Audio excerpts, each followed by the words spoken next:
Okay, so next subtopic is factors affecting preservation. اس میں ہم different factors کو discuss کریں گے. وہ فیکٹرز جو اینیمل یا ان کے جو ڈفرینٹ پارٹس ہیں ان کی پرزرویشن کو افیکٹ کرتے ہیں. سب سے پہلے acidity. So high acidity is likely to render specimens brittle and transparent. ظاہر ہے جیسے ہم نے فارملین کا ذکر کیا تھا، فارملین جو ہے وہ ہائیلی ایسیڈک ہے، اس کی وجہ سے ٹیشوز جو ہوتے ہیں ہارڈ برٹل ہو جاتے ہیں، اور اس کے علاوہ ان کو ہینڈل کرنا ٹیشوز کو، چونکہ یہ اریٹنٹ بھی ہے، اریٹیٹنگ بھی ہوتا ہے، تو یہ بی فیکٹر ہے.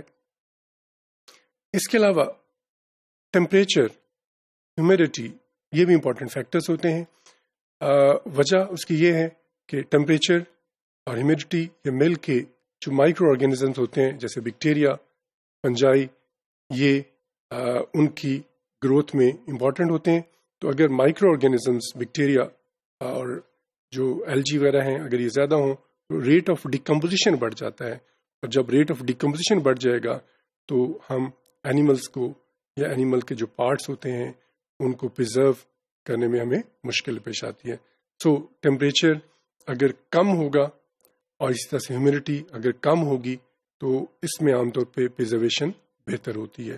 اور اگر ٹیمپریچر زیادہ ہوگا اور ہیومیڈیٹی بھی زیادہ ہوگی تو اس سے چونکہ ڈیکمپوزرز میں گروتھ زیادہ ہو جاتی ہے، ان میں سروائیول کے چانسز بڑھ جاتے ہیں، اس حوالے سے ریٹ آف ڈیکمپوزیشن بڑھ جاتی ہے اور ہم اینیملز کو یا ان کے پارٹس کو پرزرو کرنا چاہیے مشکل ہو جاتا ہے.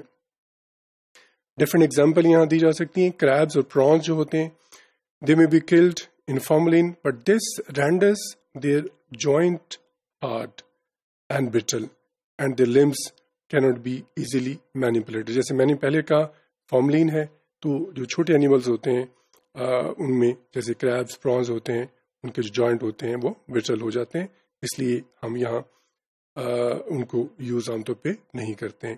Larger arthropods especially those with hard exoskeleton, they sometimes need to be injected with 10% formalin to prevent their innards from rotting. بڑے اینیمل جیسے ہم نے لارجر آرتھروپوڈس کی ایگزامپل بتائی کہ ہم اس میں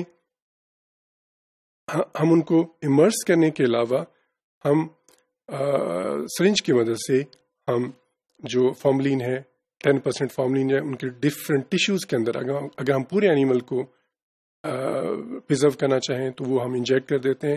پرپز یہ ہوتا ہے کہ ڈیپ ان کے ٹیشوز کے اندر جو ڈفرینٹ آرگنس ہیں وہاں تک فارملین پہنچ جائے اور ان کے جو ٹیشوز ہوتے ہیں وہ ڈیکمپوز نہ ہوں، وہ پرزرو چاہیے ہو جائیں.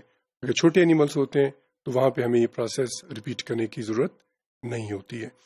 سو بڑے اینیملس کے لیے میں نے آپ کو بتایا کہ ہم سرنج کی مدد سے ہم فارملین انجیکٹ کر کے ہم اس طرح سے کر کے جو پرزرویشن ہے اس کو بہتر بنا سکتے ہیں.